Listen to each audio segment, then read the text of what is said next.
રામ રામ ડાયરાને આજે તો સવારે ભાઈ 8 વાગે ઉઠી ગયા અને ચા ભાખરી ખાઈ લીધી. પછી ભાઈને કંટાળો આવતો હતો એટલે ભાઈ આવા નાટક કરવા માંડ્યો. પછી ભાઈને એક જગ્યાએ જમવા જવાનું હતું એટલે ભાઈ ત્યાં ગયો.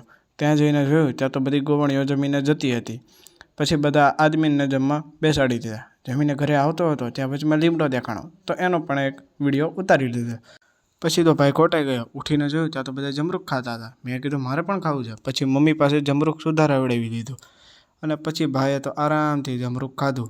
પછી ભાઈએ ગાડીને મારી કિક અને નીકળી ગયા વાવડી જવા માટે. વાવડી અમારા માતાજી છે, જોઈ લો. આ છે અમારી વાડી.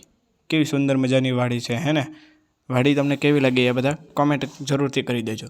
પછી તો ભાઈ પહોંચી ગયા વાવડી. વાવડી માતાજીના દર્શન કરવા માટે પહોંચી ગયા હતા. આ છે અમારા માતાજીનું મંદિર. પછી તો ઘરે આવીને જોયું ત્યાં તો મમ્મીએ કોબીનું શાક અને રોટલી બનાવી હતી. મને કે બહુ કોબીનું શાક ભાવતું નથી એટલે આપણે કંઈ ખાવું નહોતું. એટલે આપણે સરકારી થાળી એટલે કે ચા અને ભાખરી ખાઈ લીધી. તો હવે આપણે મળીશું આવતીકાલે એક નવા ઉમંગ અને જોશ સાથે. ત્યાં સુધી બધાને ગુડ નાઇટ.